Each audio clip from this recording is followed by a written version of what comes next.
How's it going, everyone? I picked up a Black Friday deal while I was at work. I just picked that up today, and this is it right here.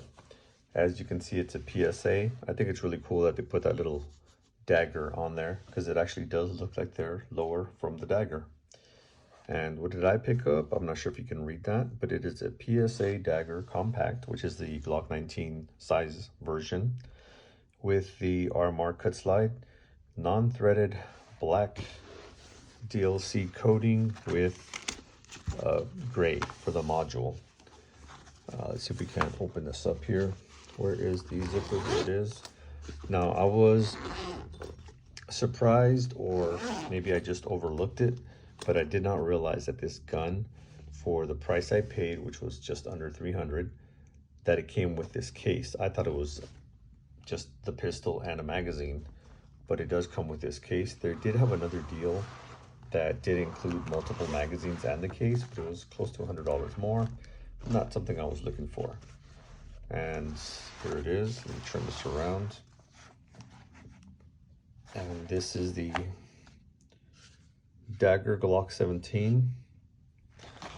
One magazine. Now it does come with this PMag. It looks a little off, but that's just the way that plastic is as far as the color for it.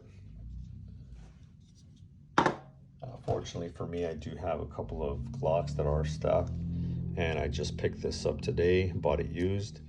Can't be $10 for a used Glock 19 magazine, so I'll be using that with this gun. As you can see, it fits right in. I've never been a fan of the look of the base plate sticking out like that. Dagger's not the only gun that does that, but it's not the worst thing. It's not a big deal. My first impressions, having never shot a Dagger before, is I'm really liking this little lip right here just by holding on to it. It does that feeling that a magwell will do if you ever purchased an aftermarket magwell. It kind of pushes your hand up just a little bit, just enough for it to feel like a solid grip, as opposed to that slightly hanging grip that makes it feel like if you squeeze, your pinky's gonna just go over the edge. So I do like that. It does have this texture that's not too aggressive, but it definitely does make a difference on the grip. I see that it comes with no plate of any sort, unless it's in here.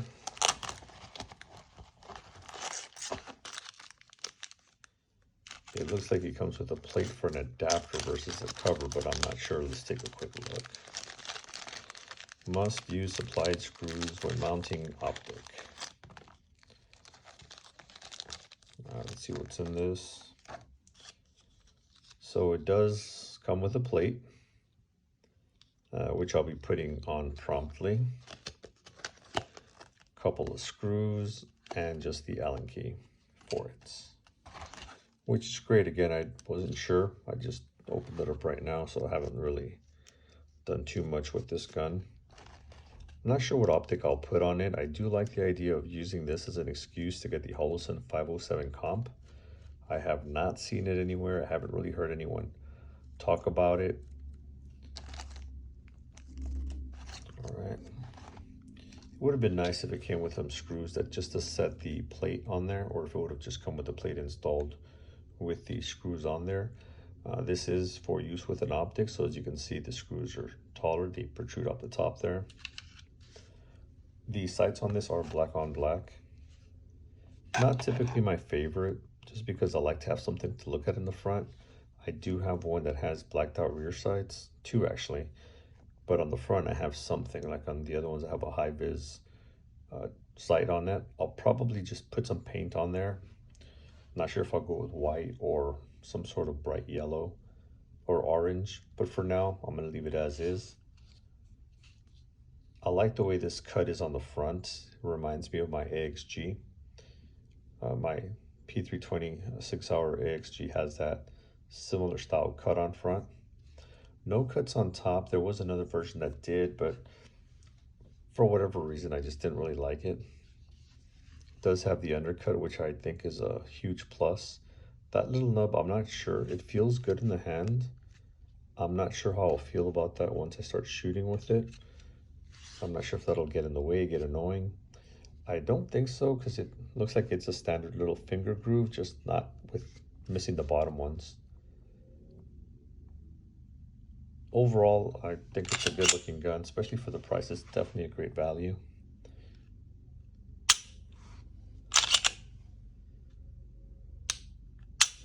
Surprisingly, really nice trigger out of the box. Not the best, but keep in mind, this is a sub $300 gun. And I will say I might get some hate for this, but this is better than a standard Glock trigger. One, it doesn't have that same sponginess. It does have some sort of squish to it, but not that spongy feeling that a Glock has. It's hard to describe, but it doesn't feel as thick. It just feels like basic resistance. Then you get here, and then there's like a, from what I felt, it's like a certain amount of take up, and then the wall, and then a crisp break after that. The break I'm really liking. It is really crisp. That's the reset. Just that little bit of take up and click. So I think part of the big thing that's the difference is the trigger shoe itself. It's flat, doesn't have that dingus. It is a hinge trigger, but you really don't feel it. Like the M&P version 1.0 had that really bad hinge trigger. It started way up high, so you could really feel like two different solid take-ups at once. It made it really just a bad trigger. This one doesn't have that, and because it doesn't have the dingus like the Glock does, it doesn't have that little vertical increase towards the middle, which to me I found annoying. After several hundred rounds, I would feel like it would just be hurting the tip of my finger.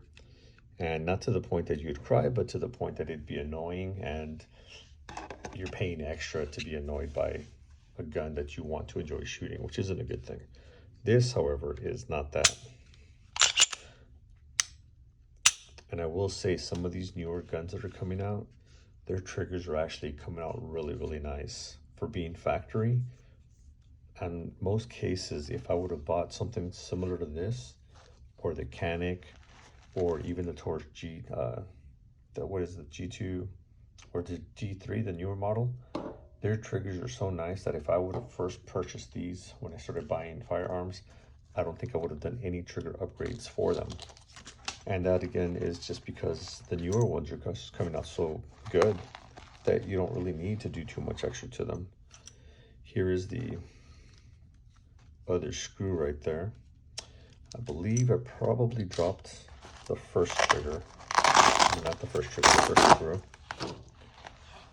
So hopefully this will sit flush in here.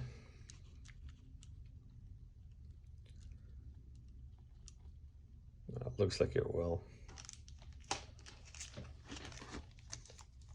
And I'm also glad that their gun does not have a logo on the side. Like, I'm not a fan of Sig Sauer putting Sig Sauer real large across. And by a logo, I mean like something that really stands out. This does have it if you look closely. It just says Palmetto, and you can see it, but it doesn't interrupt anything on the actual grip. The Sig Sauer one does. Even their new rose one, it ruins the look because it's supposed to have like a stippled rose, and it's right across it. It says Sig Sauer, which I think kind of kills it. If you're gonna have something special like that, maybe just don't put your logo across the part of the gun that's supposed to be special. And it looks like this will sit in here just fine. It's got a little bit of that Loctite, so it's not going in as quickly. There you go. That takes care of that. So it does come with two sets of screws, one for the plate and one for the optic. I think I might go with that 507 comp for this gun. I'm gonna shoot it a few times first at the range, maybe just do 2 or 3 sessions with it, see if I like it. If I do, then I'll go ahead and just do that. Maybe get a little back plate just for fun. But that's about it. I do plan on leaving this one alone. Not really going to do anything to it. It's a budget gun. That's the reason I don't really want to do anything to it. I wanted something that's just good out of the box. And from what I've read, and this is a Glock pattern, it should be fine. I don't think I'll have any issues with any of these. I do notice that they have the pin right there versus higher up. I'm expecting that is for the whole fire control unit.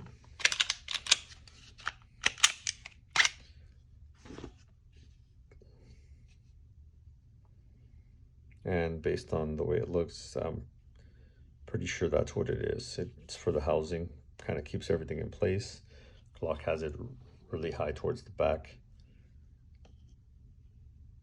It's a really clean looking gun.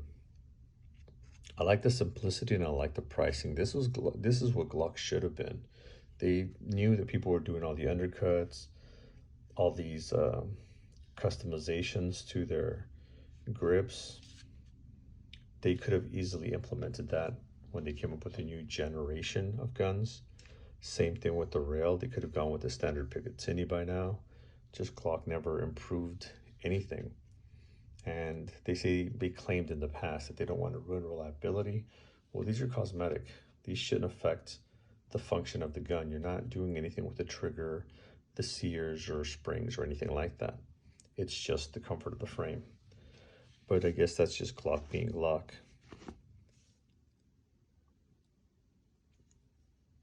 It looks like it has the stainless steel guide rod. I originally wanted to get one of these when they first came out, but then they were hard to come by. I forgot there was a delay of some sort from the time they announced it to the time it came out, so I just lost interest. It's really all that happens. That's not on me, that's more on them for delaying so long. But I will be shooting this in the next couple of days. I'm not sure if I want to go today. I just got off of work yesterday, so it usually takes me 2 or 3 days to kind of recover and just rest a little bit before I really want to do anything. But I just might. It's chilly here in Texas, nothing crazy. It's like in the 50s, I think, 50s, 60s. So it's really nice, cool weather to be outdoors doing things. I'm just not sure I want to do it today, but when I do, I'll take video of it. Let me know if you think I should upgrade the sights or just kind of leave them as is. This will be strictly a range toy. I don't plan on carrying this at any point. I have other more purpose-built guns for that. But this is still a nice option. If you're thinking of getting one, I know right now they still have specials. I'm not sure if they're as low as they were on Black Friday since I didn't have a chance to look at all the deals. But it is still something that you might be able to purchase. Again, this one was just under $300. Depending on where you live, you might want to consider transfer fees. For me here and locally, it's only $20, so it's not the biggest thing. I know some places they charge a lot more. All right, so that's the first look at my PSA Dagger with the bag and the included single mag. I do like the bag. I like that these are removable. So you can just go ahead and put things in them. This one originally had the magazine.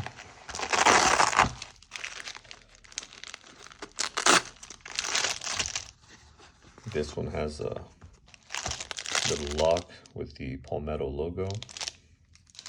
I used to collect those, but there got to be so many, I just threw them all away at once.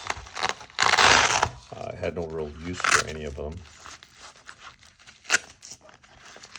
All right, and here is 2 more Velcro pouches. I see these and I think of a cylinder for a revolver, but I mean, you can use it really for anything. They're just regular pouches. Or if you don't want to use it on this, if you have a backpack that has Velcro on the outside, you can kind of stick them on that at a quick trip to the range, whatever gun you happen to be taking. Just put the magazines in the pouch and have it on the outside. Easy access while you're at the range. All right, let me know what you guys got. Did anybody pick up any Black Friday deals, or was it just me?